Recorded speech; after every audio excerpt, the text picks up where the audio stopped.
It's time. It's time to celebrate Charlemagne. Oh yes. Go indeed. Charlemagne. For all of the fucking skeptics out there, everybody wondering about Charlemagne's contract. Hey! It has just been announced that Charlemagne, not the Breakfast Club, it doesn't say the Breakfast Club, right? It says Charlemagne, has inked his new deal for $200 million. Woo! Round of applause. Let's go, boy.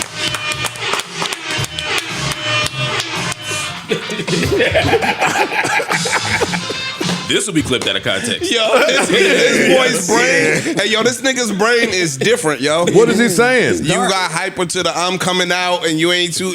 I'm just telling you how this gonna get clipped. It's gonna be crazy. Mark, you don't have to always make a gay joke.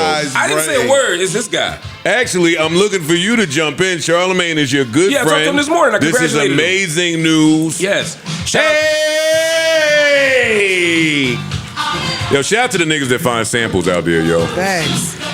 This ain't the most hidden one. I know, but I still think that it took a talent to say, you know what? Slow that down a little bit. Bring that over here. Yeah.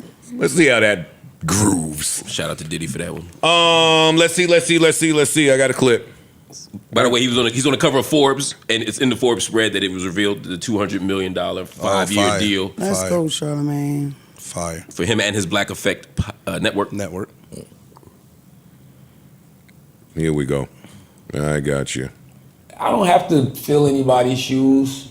I don't have to wear anybody's crown. I'm building my own. Yeah, love it, man. Well, listen, right fast, take me on the inside of Charlamagne Inc., right? You have your iHeart deal, your podcast network. From what I'm seeing, you're a 51% owner in that podcast network, joint venture with iHeart. What's going on with the podcast network, man? How you liking that? What's inside that business? How are you able to run it, and what are you learning? I love it.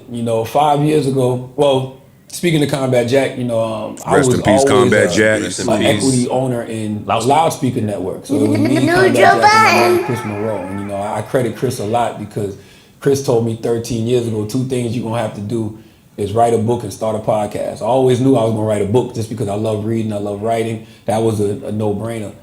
But podcasting, I was a little arrogant on it. I was like, why I gotta do a podcast? I do morning radio. And he was like, I'm telling you, this is where the culture is going. This is where media is. I don't have to fill anybody's shoes. Oh, oops, I fucked up. And this is where media is going. And I started to think about it. I'm like, I have been fired from radio 4 times. So it would be cool to have my own platform. And, just in case this Breakfast Club thing don't work out, at least I still have a voice. And so that's when me and Andrew Schultz started Brilliant Idiots, 13 years ago. And then, helping Loudspeaker go out there and get, other talent and bring them on the network. Chris gave me equity in Loudspeaker. So I always saw how the podcast business was growing, not just being in front of the microphone, but behind, behind the scenes as well. And so when I started to look at what Bill Simmons was doing with the Ringer, and I was looking at the Barstools and the Gimlets and Wonderies and all of these different platforms, I was like, yo, we don't have a space like that for us. Like a BET for podcasts. And that's exactly what my mentality was. Like I want to create the BET, for podcasting. Because the other thing I was seeing was you had so many podcasts, and this is where media is going, but they were kind of more focused on video than they were audio. Mm-hmm. And I don't think that they were necessarily connecting the dots the way that they could as far as the advertising dollars are concerned. And so when I was looking at, doing my new deal with iHeart, I was like, I don't want to just be talent anymore. I want to create this podcast network. Is this you growing into, I remember 2018, I believe you wanted to podcast with Torre, and you were mentioning how Steve Harvey, Ryan Seacrest were your inspirations. You wanted to get into the executive producer lane, right?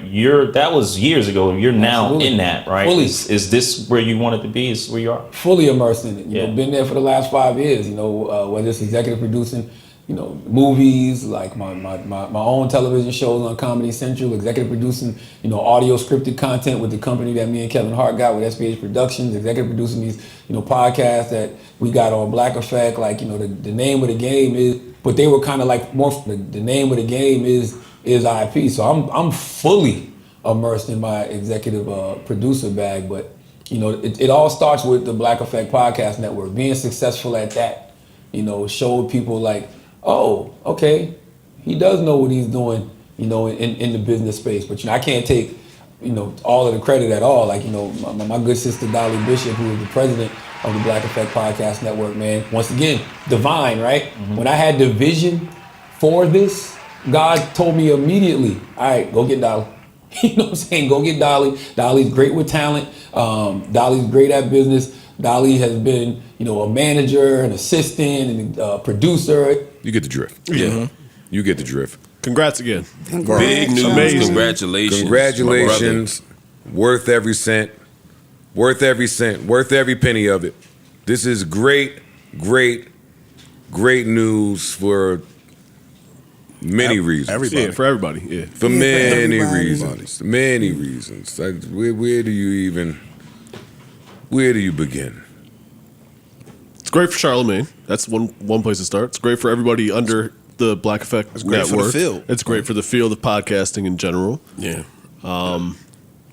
It's amazing. Another self-made, I don't know how self-made he is, but another black executive to add to the list that is moving behind the scenes and not necessarily in the talent realm that we could just chalk up. And he's still young. Yeah. Yeah. And we watched it. Like, we've been out for a long That time. part You know too. what I mean? Just to come behind such a big personality, such a legend, and to still find your own way. And I feel like I like about Charlamagne is that it was a time like I really couldn't stand him. Like the way he did things, the way he spoke to people. And I feel like he grew and he shared how he grew with people. And I think that was important for a black man to see a black man go to therapy and actually kind of change. You know what I mean? Like he comes off happier. work. He doesn't seem, you know what I mean? Like Charlamagne is not the same. Charlamagne make Lil Mama cry. It's not the same guy, and I enjoy that. I think that it's more important to see somebody's honestly getting through life versus these little perfect things people put out. Because in reality, you do have to change. In reality, you do asshole shit. It's just in reality, you're not on a camera and people can't rewatch it. So I'm here for Charlamagne growth. I told him that when I first met him. Like I respect how he did shit though. Congratulations, Charlamagne. And we always hear these stories like, these companies giving them these type of deals.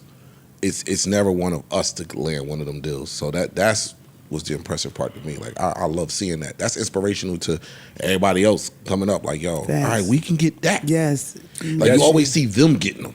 But That should be the start, right? How do you see it? And this is for the creator community. How do you see it and not be inspired? Right. yep. Shit like that. How do you yes. see it and it not be a sign that Keep going. there are multiple ways for this to work? You don't have to subscribe to another man's blueprint. You can do things a plethora of ways and end up with this life-changing, lineage-changing money. Like I said, as a black man, like Mona said, you got to see it. Yeah. You got to see it in front of your face from the start. 3, if you're a content creator, awesome for Charlamagne. Awesome for Charlamagne, The Breakfast Club, and all of the pods that made it over there to Netflix, right? New Joe Budden.